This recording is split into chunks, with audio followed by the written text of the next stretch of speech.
Hello and welcome to episode 7 of the CIS and Senteon webinar series, a deep dive into the CIS benchmarks. Unfortunately, you guys are stuck with me and me alone today. I'm missing my co-host, Rich from CIS, but fortunately, Sean Higgins was still up for the task and joined us today. How you doing? I'm doing great. Thanks for having me, Zach. Absolutely. So Sean had co-founded the Herjavec Group and was with them until their merger with FishTech.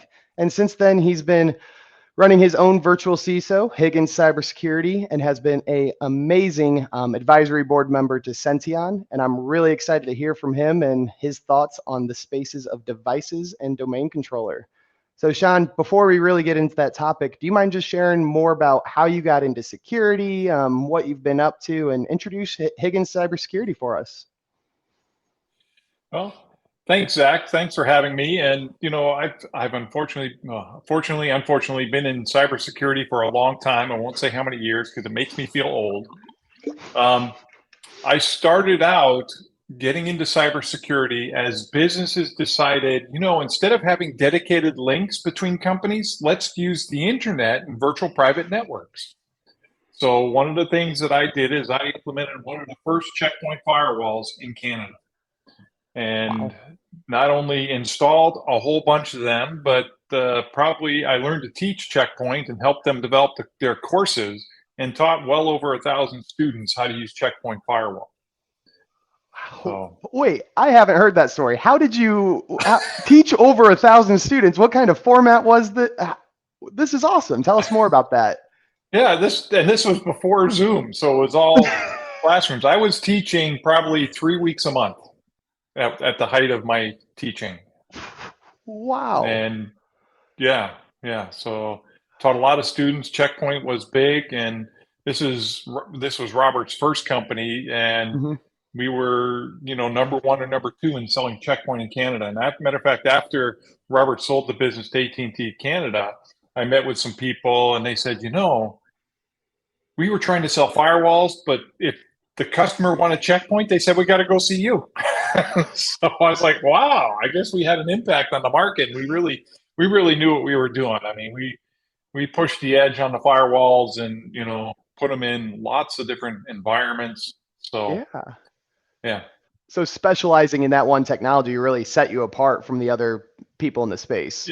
It set us apart. And then when Herjavec Group started, we started that road again because, we picked up some technologies that all got picked up by other vendors and disappeared. So we started down the Checkpoint road again, and just a lot of different technologies. And my career has mainly been on the technology side, where I've learned about technologies, not only to implement them in customers' environments, but also to teach people how to use them. So it was always like, Robert would go out and sell a technology and say, okay, you got to go install this and then teach them how to use it. So it's like, okay. I don't know if the space has changed that much since. I think managed security service providers are always educating and always teaching their clients what they're doing and what they need to be doing. Yeah. And, as my career morphed, I, did a lot of incident response. I took over a major incident remediation for a large casino in Las Vegas. Wow. And then towards the end of the latter days that I was with Herjavec Group, it was focused on helping clients understand where they are today in security and what next things they need to do. Instead of, and I like to go in and understand the environment because everybody's journey in security is different. You can't just go in and say, you got to do this. I mean, yeah, there are basics they need to do, but you got to look at where are they, what's in place. Okay, what are the biggest bangs for your buck to get you more secure? And it's a journey. You're never going to get to the end, and because the hackers are always coming up with new and different things, and you've got to balance. What's this going to cost the business, and what's the benefit to the business, and make sure they're in alignment. Because if it's going to cost you millions of dollars to fix something, but it's only going to save you $10,000, or prevent a $10,000 risk, it's not worth it. So you've got to balance that. And when you're talking about where they're at on the cybersecurity journey, everyone's different, just like you're saying. But Hmm. the example of the money figure you tossed out was a couple million. Could you talk to us a little bit about who you really have a ton of experience working with, especially at the Herjavec group, like size? Were you selling directly to managed service providers or were you working with the end client? Could you talk to us about that? I spent most of my time working with the end client. Okay. I worked with big and small clients. Part of it was when we'd onboard a new managed customer, I would go in and understand their environment, kind of a mini session, and say, okay, here are some things you need to consider to move your cybersecurity program forward. It wasn't the full assessment that I would do in one-on-one engagements. And I've Sure. worked with big and small companies. I mean, I've worked with uh, banks all the way down to manufacturing shops that are just trying to figure out what do I need to do. So Yep. mhm. Absolutely. And obviously with the Herjavec Group's merger, could you introduce a little bit about what you're up to today? Yeah, once we merged with Fish Tech, it just didn't feel like the same company. I mean, it doubled in size, Sure. and it just felt like a time for me to step away and slow down a little bit. I picked up a few clients right now, and I'm again helping them on their cyber journey. Looking Hmm. at where they are today and where what's the best things they can do to move it forward. And there's also a lot of advisement in there. They come up with situations, they come up against a situation and say, what should we do here? And I'm their voice of, from the cybersecurity point of view of here's some things you need to consider. I'm not here to say you got to do Yep. this, you got to do that. It's, here's the considerations. And if we talk this through, we can come up with the best action for you that improves security as well as, meets what the business needs to be able to do. Yeah, and we'll get into some of those topics with today as we're talking about configuring the devices, CIS benchmarks, and the domain controller, which I imagine that comes Hmm. up in a lot of your conversations because with our previous relationship, I know you're working on getting a lot of SOC 2 type 2s ready to go for your clients in that space, Hmm. which definitely falls in the scope of having a hardened baseline.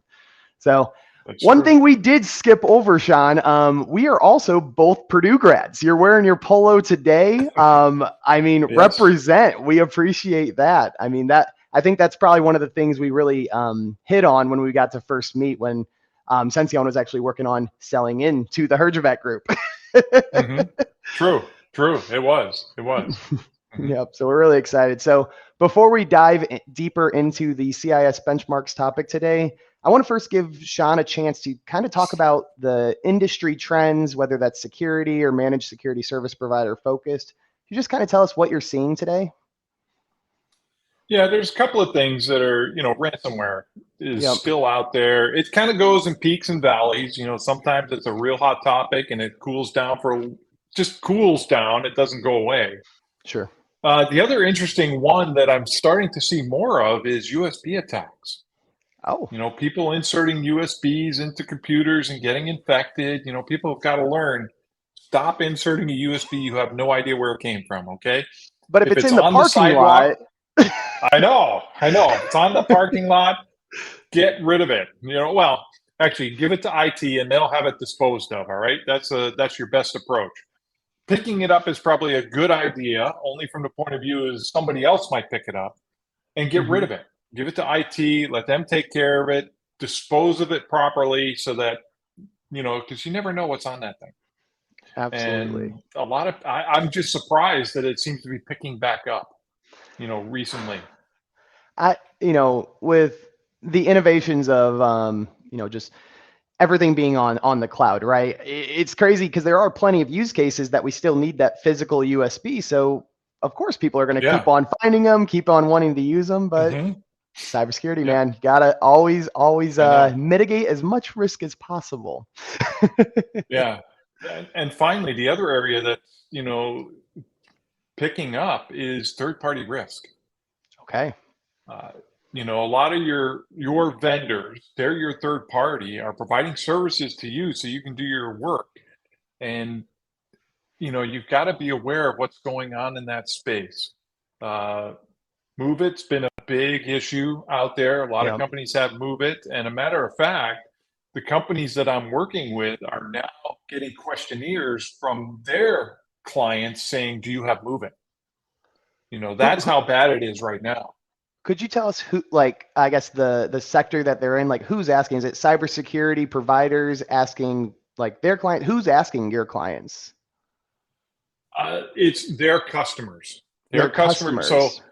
what will typically happen is that when a client wants to do business with you, they'll start asking you a cybersecurity assessment. Okay.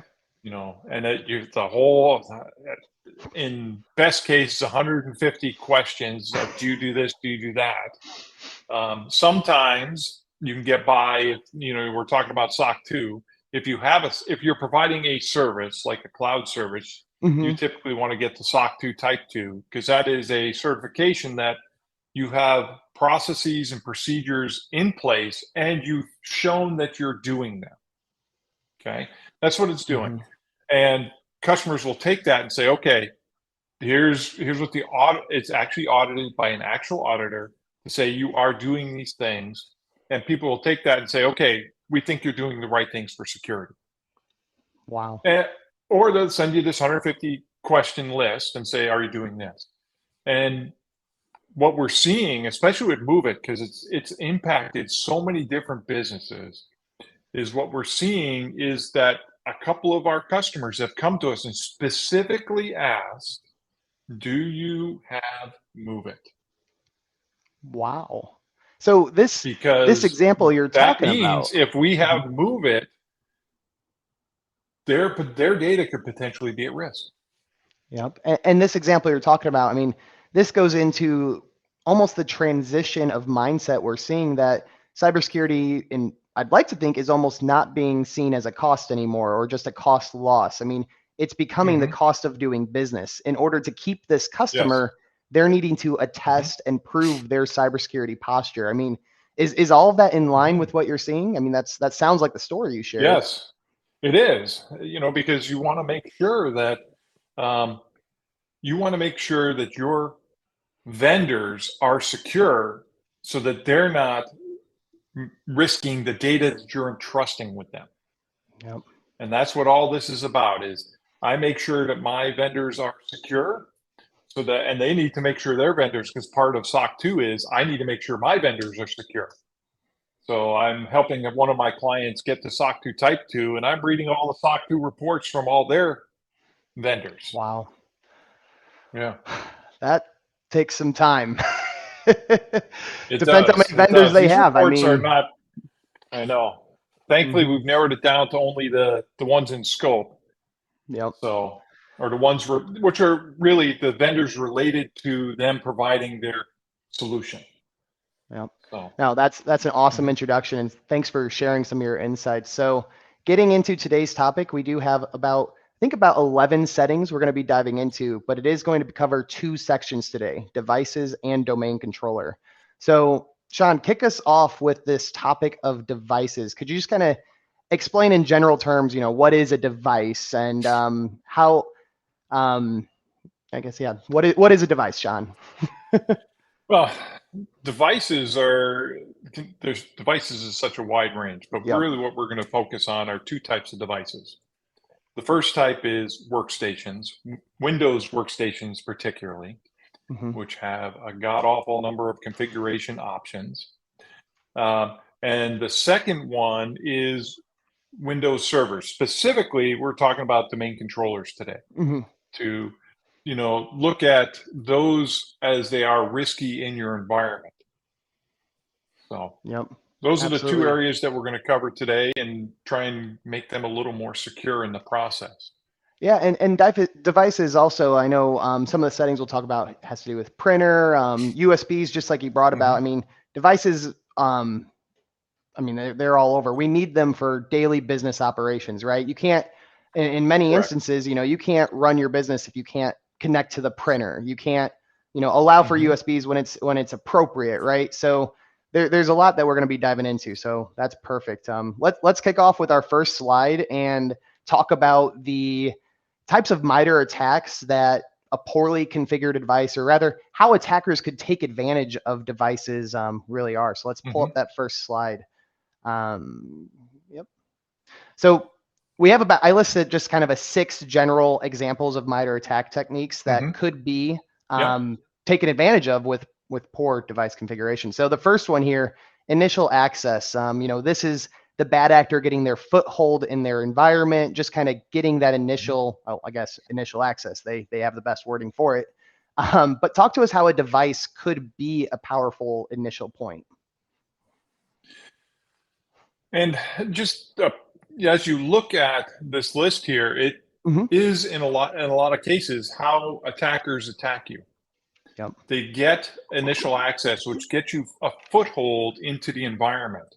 And depending upon the device they get access to, if it's an admin workstation, guess what? They can get the admin credentials and use those to go throughout the environment. Sometimes, and there's typically, I'm going to say, two ways an attacker will get initial access. One is they steal your credentials. Sure. You've been phished, or you've got a poor password and they broke it, or somebody already uploaded your passwords. Maybe you're using the same password across multiple services, so they're trying those. Or blank. And the other way they'll typically blank passwords. Let's not go there. The other way they'll typically get access is if there's a vulnerability in your machine. And where would they get that initial access? They might get an initial access at a coffee shop. You're on a public Wi-Fi or a shared Wi-Fi that you're not familiar with, and somebody hacks into your machine because you didn't have some protections on that machine to prevent people from taking advantage of your machine. Yeah. And typically what they want to do from there is, either execute something to give them persistence. And persistence means that when you shut off your computer, you reboot it, because you're going to reboot Windows all the time because it always needs to be rebooted. When it comes back up, whatever they executed on your machine is still on your machine. Yep. And if this is not an administrative machine, I haven't logged into Zach and he's an administrator for my network, the next thing they're going to do is get to some kind of privilege escalation. So typically, if you're in a secure environment, you're a user on your machine, you typically don't have rights to install software, to make configuration changes to your machine.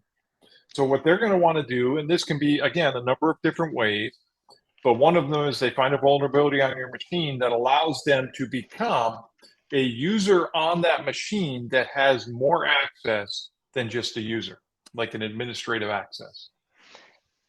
And they're going to not to interrupt you, Sean, but one thing you just said was they shouldn't have access, and I emphasize this every single week. And even the last few episodes, two of the last 3 episodes was on user rights assignments. And by default, these Microsoft devices, workstation servers, only about 20% of this overall settings actually align to the CIS benchmarks we talk about every week in this series. So when Sean's talking about, shouldn't have access, if you don't take the time to go through the CIS benchmarks, configure your devices appropriately, chances are if a printer gets compromised, this attack path that Sean is describing becomes a whole lot easier. But sorry to toss that in there, Sean. I really just wanted to emphasize that, but please go on. That's great. Thank you, Zach. Yeah.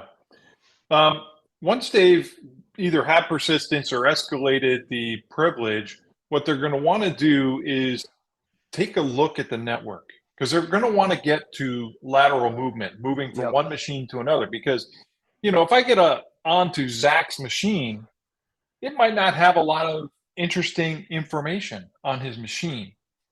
But, if I could get to Henry's machine, and he's a core developer to the Senteon solution, I might be able to insert some code into their development process.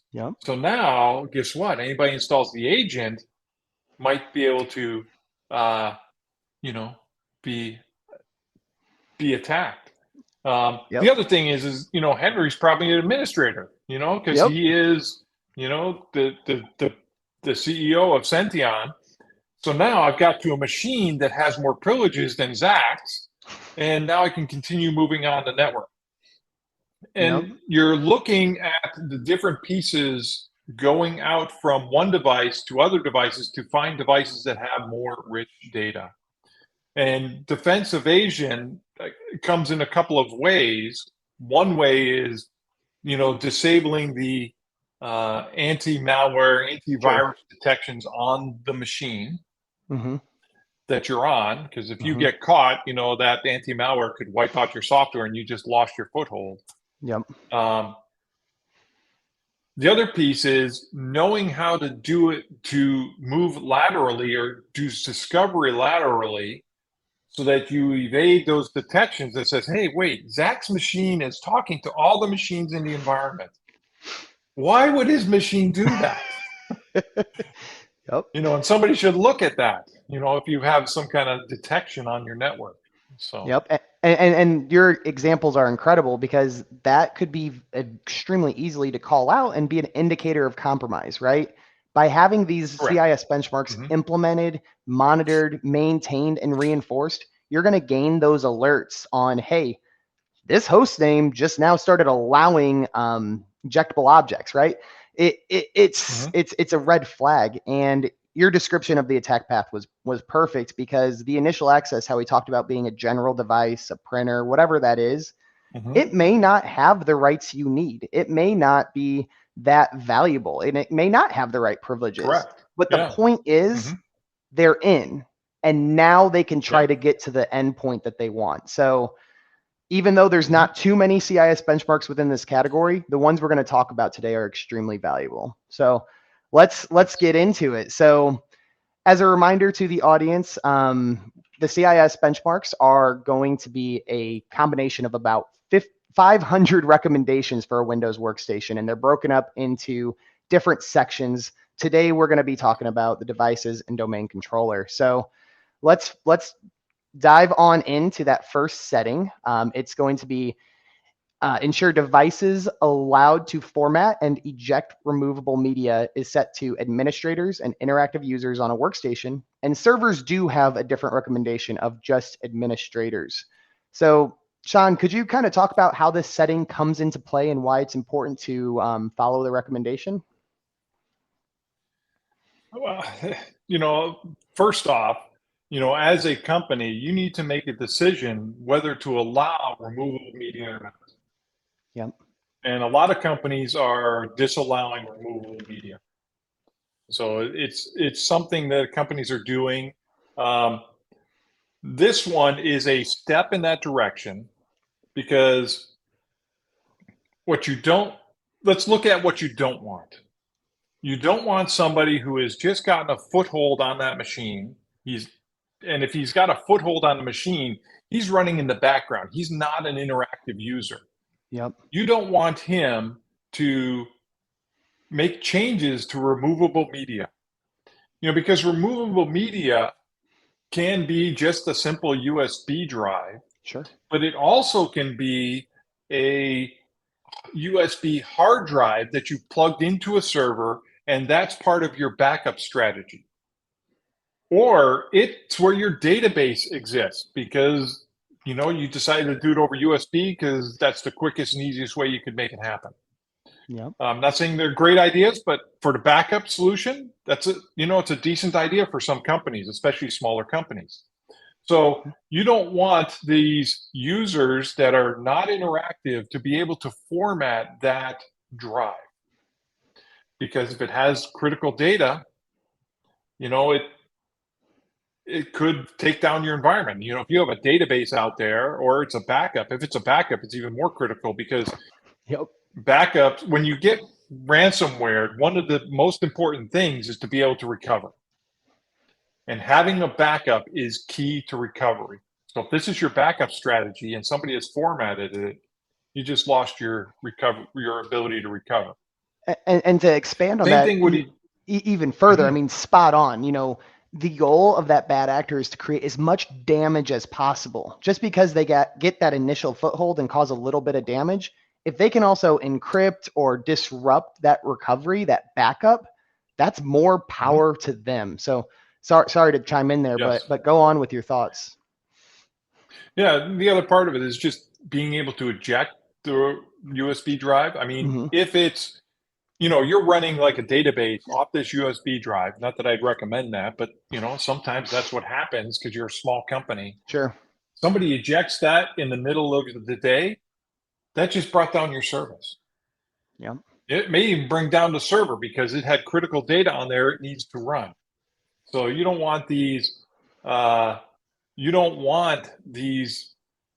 non-interactive users.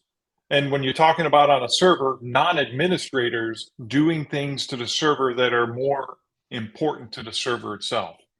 Absolutely. Yeah, and I see one of the comments from John in the chat is having 2 backups. Actually, I like to have 3, so 3 different locations. So local, More backups, the remote, better. the more That's spot on. backups, the better. Yes, at Spot on. least 2, Spot on. definitely. Mm-hmm.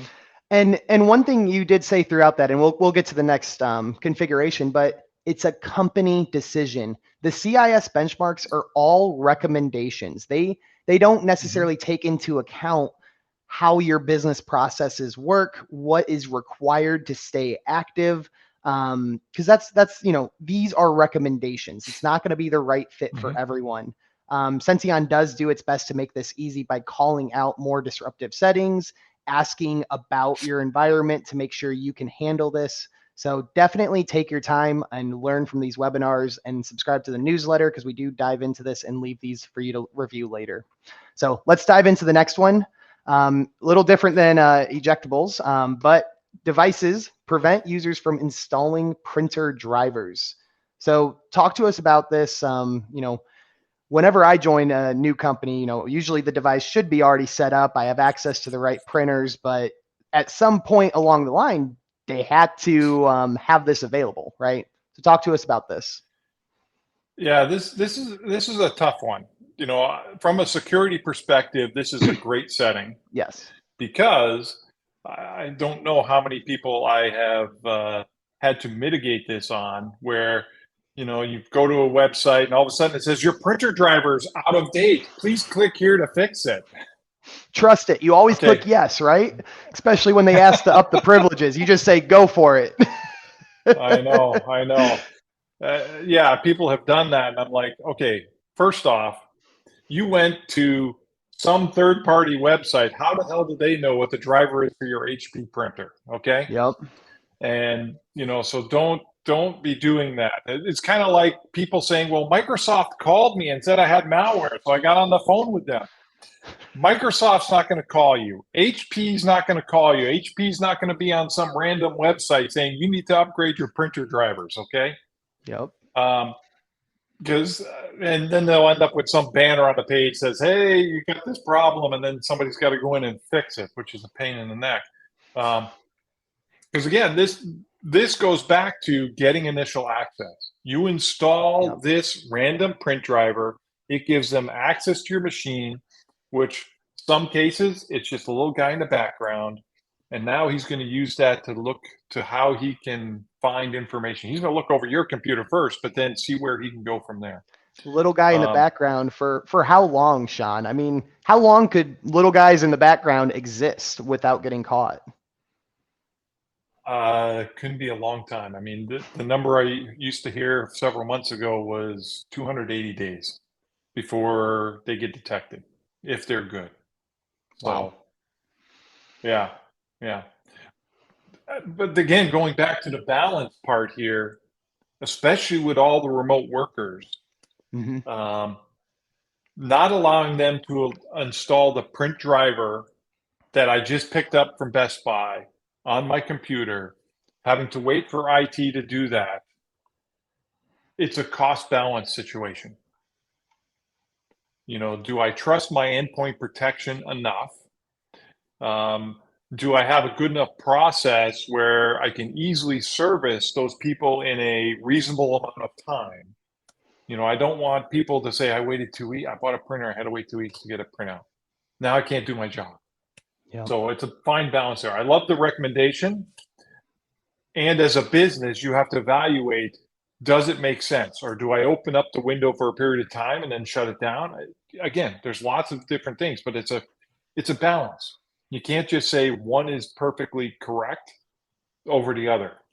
Yep. And having the ability, this is use cases I've heard when onboarding Senteon is our partners will sometimes create exception groups that allow for this setting to be available, right? They set it to disabled in the exception group so that when they do have an employee reach out, make a ticket to say, hey, I need to add a printer, they move their endpoint and their endpoint alone to the exception group, make sure the printer is loaded, make sure it works, and then they remove them from the exception group immediately after. So, Sean, spot on answer, and always maintaining, updating your baseline. I mean, that's what we're all here learning about today, right? These are extremely valuable to your Yes. security posture. Mm-hmm.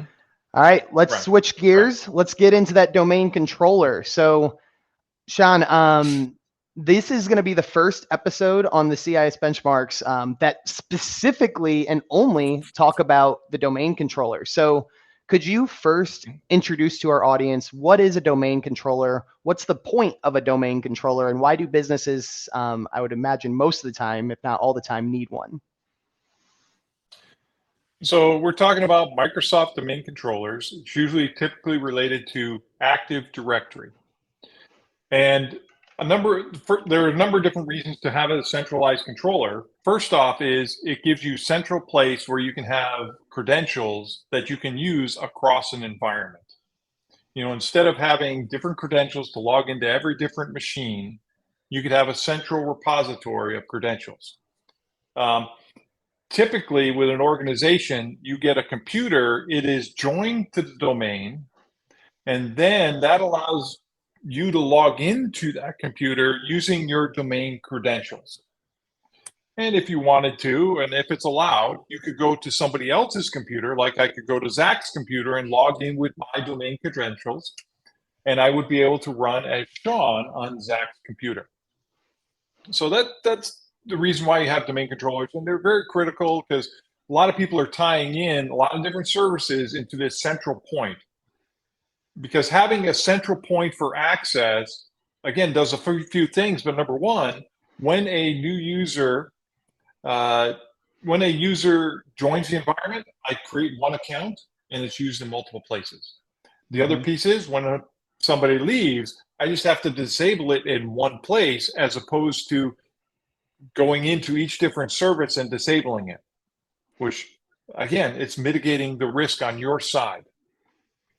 And with domain controllers, there's a couple of other issues that you're going to see.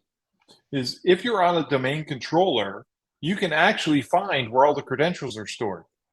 It's a simple place in Windows. You can go look it up, and you need to be an administrator, but you can pull all the users and not their credential, well, their usernames, but a hash of their password. Yep.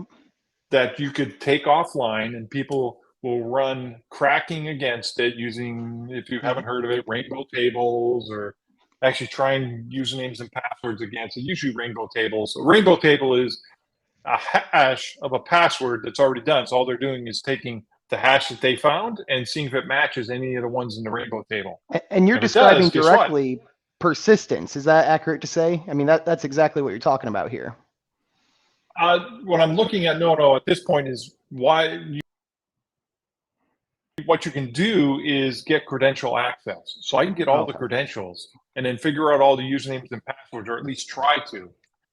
And if I find out the passwords, now I can use them to try and access other devices in the environment. Okay, spot on. Yep. Which could lead to privilege escalation and all Which kinds is of other definitely stuff. some of what we're going to get into with LDAP signing, some of these settings to make sure we can mitigate that risk of privilege escalation as well. And you did go over quite a few of these MITRE attack tactics when we talked about devices. But could you, I guess going a little ahead, I mean, LDAP, yeah, the ones that are new. The ones that are new here is access. Once you're on a domain controller, you can get all the credentials or the usernames and their hashes, and then try and break those offline. The other one is discovery, because with all the machines that have joined the domain, they're listed on the domain controller. So I can say, oh, here are all the devices. And I can look at the type of device it is and say, oh, here are all the servers, because the servers probably have the most important data that I, as a hacker, am looking for. So I'm going to try and use the credentials that I've cracked to do lateral movement, to go to the assets I've discovered, which Mhm. might have the most value to me. Yep. Spot on. And we won't spend more time there since we did go a little bit deep on the last one, but let's get into these server specific CIS benchmarks. So the first one here is going to be ensuring that the domain controller allows server operators to schedule tasks. So kick us off again, high level educational webinar series. What is a scheduled task? Why should this setting be disabled? Okay, first off, you gotta love Microsoft for what should be disabled, what should be enabled. Oh my gosh. Um, so, and also there's different levels. So on a server, you can have users, operators, which have a little bit more privilege. They're allowed to do additional functions on the server, and you have administrators who can do anything. There is also two ways to run tasks on the machine. First off, there is the AT tasks, which are system level tasks. They run as system, which means they have access to do whatever on the machine. There's also a scheduler, which will run tasks as a user. So what this is doing is saying only allow operators to run tasks they schedule and not be able to create system level tasks. Because again, it's mitigating risk. Operators typically are on the machine to perform scheduled tasks, like backing up a machine, maybe making some minor changes or whatever, adding drivers or whatever. They have some privileges, but they don't have the keys to the kingdom. And they're probably limited to certain servers. They may come on here and do stuff to your Microsoft SQL database, but that's it. That's all they have access to. You don't want them to be able to create tasks that run as the system, which could do anything on that server. Yep, absolutely. I mean, the point of all these CIS benchmarks, as Sean was sharing, it's to mitigate that risk, mitigate the chance of this happening, because there are use cases where that operator may need to do this in a different way, but we never want to make it easy. Yep. Correct. That's awesome. And let's hop over to the next one. Allow vulnerable net logon secure channel connections. So this one's interesting because the recommendation is not configured. So that sounds a little backwards from every other setting I've talked about in every single week. But I'm sure there's a perfectly good explanation here. Could you explain to us what net logon means and why this is set the way it is? So net logon allows you to run a command from one machine to another, usually over an RPC, which is a remote procedure call. So I could say from my machine, execute this task over here. What we're doing here in Microsoft lovely logic, you really have to sit here and understand this. There are versions of NetLogon that are insecure. What this feature does is it disables those insecure NetLogon configurations. So allow vulnerable means allow the unsecure NetLogon connections. GPOs for the win with this one. I know. Oh. And to call out as well, this is a legacy setting that has been retired in favor of better fixes. But again, this is still available. You still have the option to allow this. So Microsoft, because hopefully you don't have legacy servers in your environment that need this connection. God forbid you've got some Windows 2000 servers that do not support the new version of NetLogon, and can't be patched. But we know some places have it, and sometimes you need this. Hopefully you can isolate it into a place you don't need to worry about it. Segment it off the network. Yeah, there's plenty of manufacturing use cases that I've heard where they just have to have this available. So again, the key thing with all of this, their recommendations, create your exception groups, monitor your exception groups, and make sure they're always staying up to date to the most secure option that your business can handle. So perfect story, perfect time for an exception with that one. We actually only have three more settings, Sean. We're moving right through these topics. So let's get into LDAP server channel binding token requirements. Same as before, kick us off with what is LDAP? Why is that important? And let's talk a little bit about this. LDAP, Local Directory Access Protocol, I believe. You're good with your acronyms, man. I feel like in all my conversations, we always just say LDAP and we move on, but there's someone out there who actually knows what they stand for. So before Active Directory, there was LDAP. LDAP was a way to query a server about information that it had about an environment. It's a directory structure similar to domain controllers, but it was pretty standard across devices. And LDAP is still used because there are devices that only know how to speak LDAP. They don't know how to speak Active Directory. So again, this is making sure that you're, and typically, originally, kind of like the internet, everything wasn't secure because you never worried about security, and LDAP was in the clear. What this is doing is making sure that you're securing the traffic between two devices.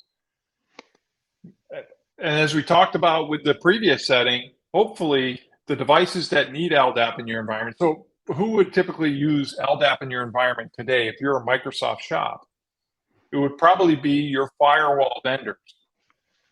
Your firewall vendor wants, if you're doing VPNs into your firewall, you probably want to use your Active Directory credentials as opposed to giving them new credentials. And LDAP is a way for the firewall vendor to go to the domain controller and say, hey, I've got Zach's username and password here. Are they the correct ones? Great. And then it can also get additional information like groups that Zach belongs into to allow me to specify what servers he's allowed to talk to. Now, I feel like you're describing without actually saying it, but talked about these secure communications and trust. I mean, it sounds like you're describing some man-in-the-middle attacks. Could you kind of talk about what man-in-the-middle attack is and why this setting might be a little important to mitigate that risk? Okay, man-in-the-middle. So man-in-the-middle is somebody between Zach and I inserting communication into what we're saying to each other. So instead of me talking directly to Zach, I'm talking to some third party who may modify what I'm saying going to Zach. And in this scenario with LDAP, your firewall is talking to your domain controller and saying, hey, this is the credential information I got from Zach. Is it correct? And the man in the middle could just say, yes, whether or not the password is correct or not. And the LDAP controller would have no idea. It would just, oh, I thought Zach was talking to me, but I guess he's not. So, securing it is making sure that man in the middle won't happen. If you encrypt something or you sign something, so there's two different parts here. Encrypting is taking information, running it through a cryptology process so that it looks like noise going over to the other side who can decrypt that information. So that's a way to make sure information is secure. The other way to do it is hashing the information. And what a hash does is it takes your data, runs it through a hash algorithm, which gives you a token, which is, depending on your algorithm, anywhere from 256 to 1024 bytes.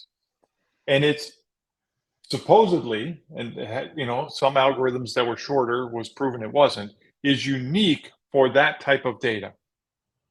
So even if this text was in the clear and the man in the middle changed something, when it got to Zach, he would run the same hash algorithm that I ran. And if he gets a different hash at the end, somebody's played with it. So these next couple of settings are talking about whether I should encrypt the data or sign the data. And you want to do both. You basically, what you do is you sign the data, then you encrypt all of that and send it across. And that way, Zach would decrypt it. He would then check the hash and say, great, nobody's tampered with any of this data. So I feel it is good. I can act on it. Yep, absolutely. And you are foreshadowing that next setting. It's like you may have had the slides ahead of time. So this next one is talking about the LDAP server signing requirements. So dive a little bit deeper into your last explanation. Why is this setting also set to require signing? I mean, the risk of it not being signed is Zach doesn't know. Well, so encrypting keeps it so hopefully nobody can modify it in between. But with encryption, what typically happens with encryption is I have a key and you have a key, and it's the same key to encrypt and decrypt. What the signing does is it takes a look at that data and puts the hash on the end of it to say it has not been tampered with. Yep. So it's just an additional level of security. And this is saying, we're going to use a secure connection, but we're also going to sign what we're sending to make sure it isn't tampered with. And you can sign the data before it's encrypted, or you can sign the data after it's encrypted. And I've seen it implemented both ways. And sometimes it's one or the other, but typically you do both. And this is making sure that you're doing both. Yep. The layered approach, multiple barriers, right? You never want to make it easier for the attacker because again, the point of these CIS benchmarks is to create that defense in depth, the multiple layers, mitigating your risk at the end of the day. Correct. Yes. So this leads us into our last setting before some Q&A. So this last setting is going to be refuse machine account password changes. So, I mean, I feel like I've talked about passwords every single week in these series. So tell us a little bit about how passwords apply here. Go ahead. So just like a user, a machine has a password that it uses to connect to the domain controller. And there's a special machine account. Hopefully nobody gets access to it unless you're a hacker on the machine. But it also has a password associated with it. And like usernames, we unfortunately or fortunately, whatever, have to change our passwords typically every 90 days. So machines have that same requirement where they have to change that password every 9 days. And why do you change the passwords? Well, in case your password gets out there somehow, somebody's hacked it, or you use the same password on one account and another account, so now they have access to that password. You want to make sure that password's rotated. And that's the same thing with the machines. And in this case, what this setting is saying is that if it's enabled, the password never changes on the machine. And it's always set to expire in the domain controller.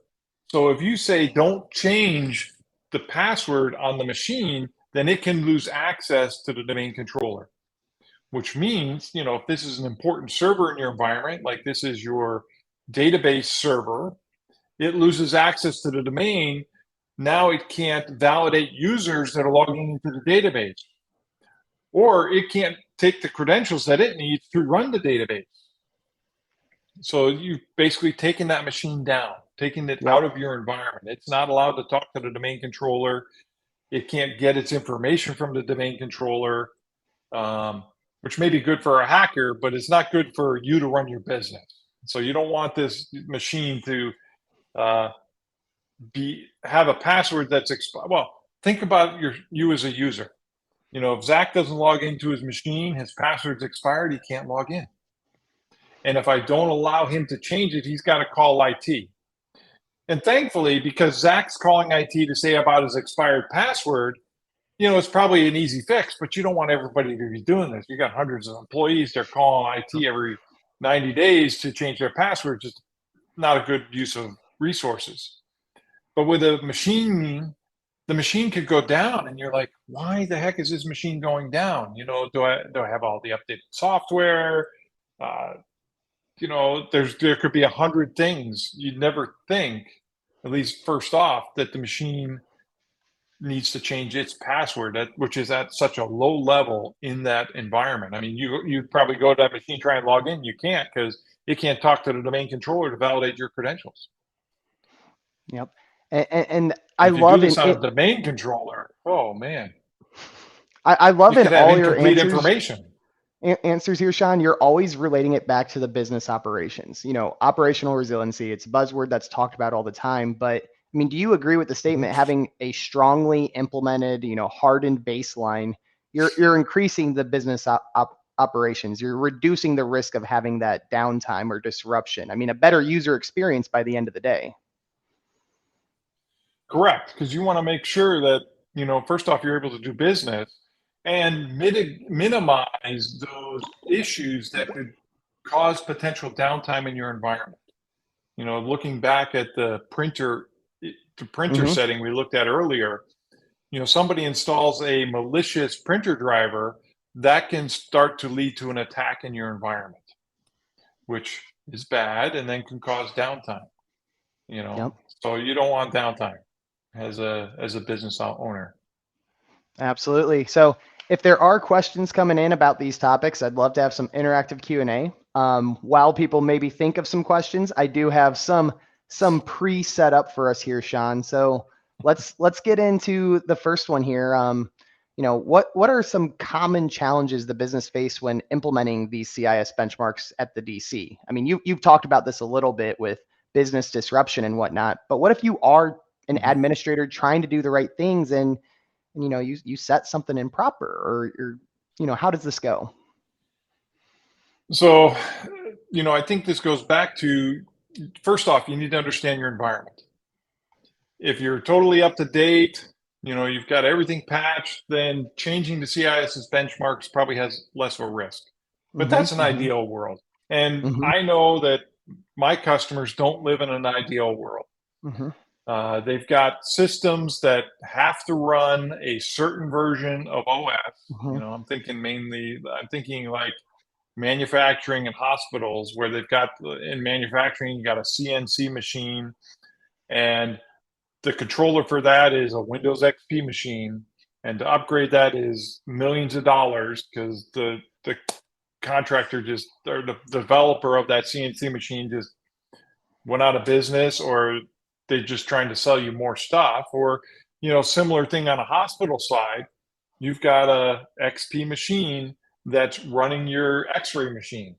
And again, they're saying, well, they like to say, oh no, I've got this approved by the FDA, I can't upgrade that software, which is a lie, but they hide behind that.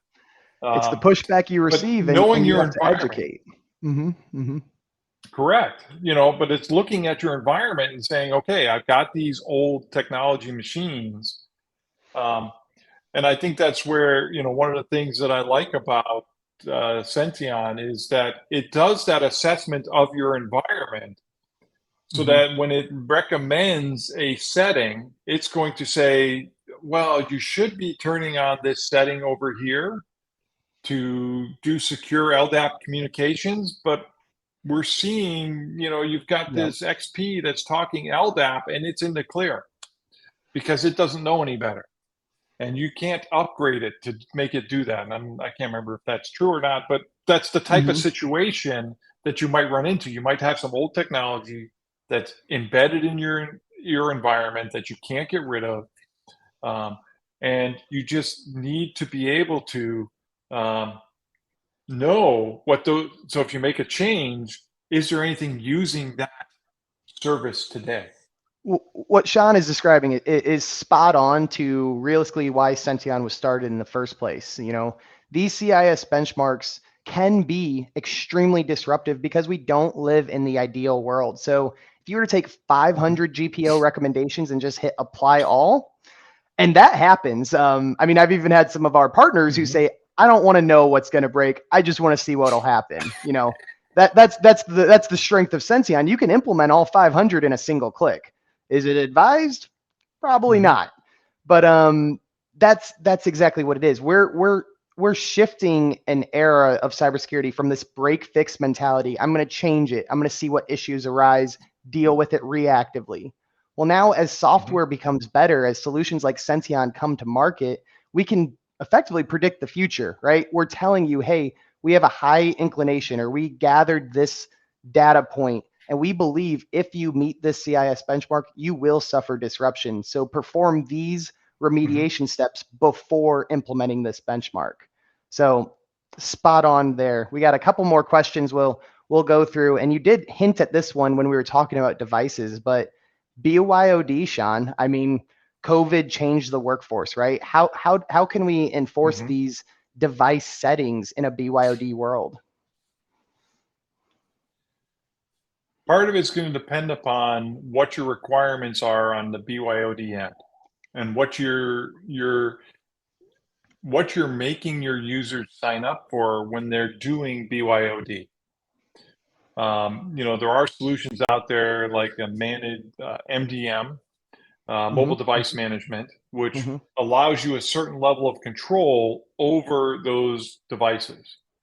In cases with MDM, it could even do remote wipe. I'm not specifically talking about a cell phone. Sure. But again, going back to the balance, originally with MDM, it basically took control over the device, and which meant you could remotely wipe it, and there's nothing the end user can do about that.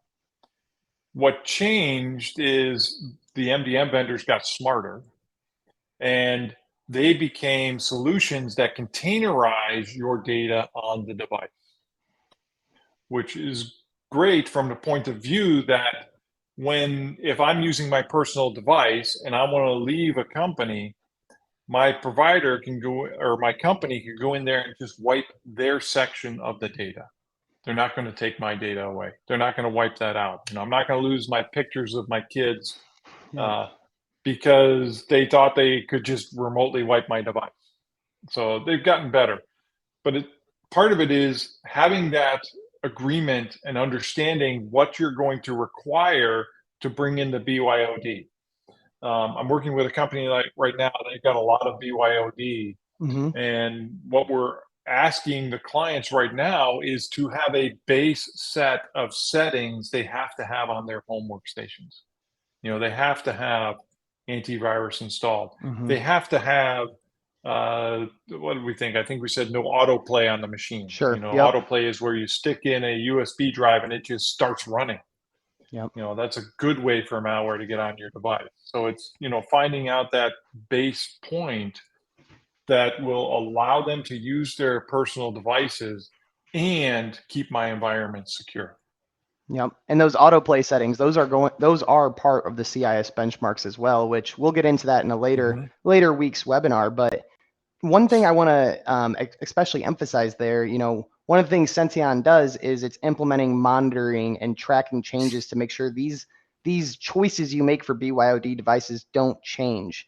I mean, could you kind of talk about how, before Senteon, how could you make sure these configuration choices don't change once you implement them? I mean, was that possible? It was a lot of hope and pray. I mean, typically what an environment would do is have all their Windows devices joined to a domain, and they would use GPO, group policy. I don't know what the O is. Objects. You got it. Objects. There we go. Group You've policy. You've done too many objects, acronyms today. You can give me one.